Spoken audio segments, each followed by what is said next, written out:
Hello, BIOL1001. Welcome to the second week of class. Hopefully by now you have a bit of a better sense of how this class works. And so we're just going to review that quick by going over what we're going to be doing in week two. So week two, we're going to be looking at this idea of the scientific method and the scientific process as it relates to biology. Biology, of course, is a science. And so we use the scientific method to understand life. Everything we're going to be discussing in this course, every fact you learn about, every concept that we point to and discuss stems from this basic process. And so understanding how this process works, how do we actually derive these facts and this understanding is essential to really understanding biology itself. Not only that, what we learn this week is going to be critical to you and your team in regards to successfully completing the labs for this course. So you're going to be doing two major labs that we're going to start. The first one starts next week in week 3, and that runs for 6 weeks, and then the second one starts after that and runs for 5 weeks. And both of them involve you and your team developing a unique research project. And to do that, you need to understand how to develop a good experiment, how to come up with a good question, how to build a hypothesis from that question, how to then design an experiment around that question, and interpret the data from that experiment. That is the scientific process. This week, what you're going to be learning about is how do you set up a good experiment? What does it mean to have controls? What does it mean to have an experimental manipulation? What does it mean to have to control for confounding effects? What's the difference between doing a correlation experiment, an experiment where you're looking at correlations in data, and actually doing a manipulative experiment where you're actually manipulating some effect on some particular subject of interest? What does it mean to have a sample size? What does it mean when you have a dependent variable versus an independent variable? These are crucial components to any good experiment, and that's going to be kind of the basis of our focus for this week. So there's the reading. We'll always, first of all, every week, start with the study guide. Read over the study guide, review what terms and concepts we want you to know, and then use that to focus your reading. So the next step is to do the reading from the textbook. Try to answer and define the terms and concepts on the study guide from the reading. This will really kind of help you focus in terms of what you're getting from that reading, as opposed to just trying to remember everything in the textbook. We don't want you to remember everything in the textbook. What we want you to do is use the textbook to understand these crucial terms and concepts. The way you can test whether or not you really understand the reading is to take the reading quiz. That's a chance for you to do some self-assessment.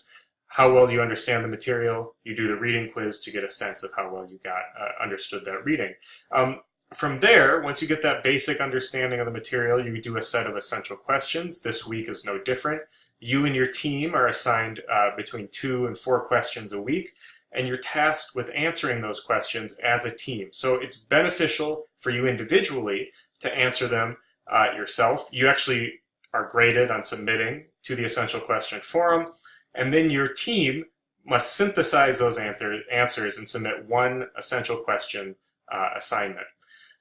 That will give you that's really the application of your understanding. So the first part is getting a basis for the material, the second part is applying it, and then the third part is actually implementing it in the labs. And so this week is a little bit different because we haven't started the main labs yet, but what we're doing is doing a set of modules, online learning modules, where you're going to review, again, the major components of a good experiment.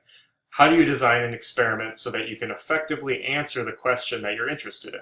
How do you develop a hypothesis that allows you to design that experiment? These are critical.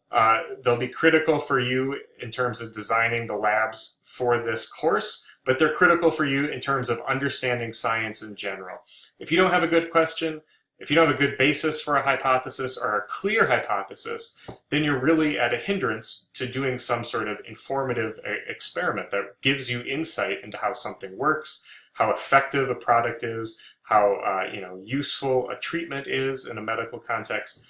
All of this comes back to designing a good experiment. So we're going to walk through the basics of understanding experimental design this week in the lab. The last couple things you're doing for this week, one, you have a before you go review. So this is, again, is a chance for you to do a little bit of self-assessment. What did you learn this week? What was confusing? That gives us feedback that we can then come back and help you understand that material. We provide feedback on those what did you learn this week forums, so please take a chance to fill those out. And then finally, this week, sorry, I'm going a little long. I try to keep these under 4 minutes. This one's a little longer. The final thing this week is doing a peer assessment. So you're working teams in this course. It's a major part of this course. Teamwork is actually a very effective way to learn material, especially material you're not used to, science in general. If you're doing an intro science course, it's probably something you're not totally familiar with. And so working in a team setting really kind of is a useful tool to learn this material. But a key part of that, and it's something scientists do in general all the time. I'm a scientist. I have a lot of collaborators. I work in a lot of different teams to answer specific questions and get projects done because I can't do it all on my own. Part of that process, though, is assessing how well the team is working.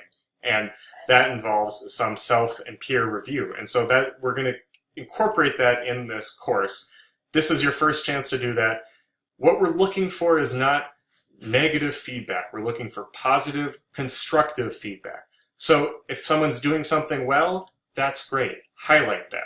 If someone in your team is doing something that it makes it difficult for the team to get its task done, highlight that as well. But be constructive. Suggest ways that they can improve as opposed to just pointing out something someone's doing wrong. This is a crucial team skill to develop, and so that's why we've implemented in this class. And it really works. It gets people kind of someone might not know they're doing something that's hindering the team, and so this is really a chance for them to learn as much as it is a chance for you to kind of get your team on track. So with that said, video is done. Good luck this week. If you have any questions, please email me or the TA or post a question to the course Q&A. We check those regularly, and we'll always respond to any questions you have. That's it.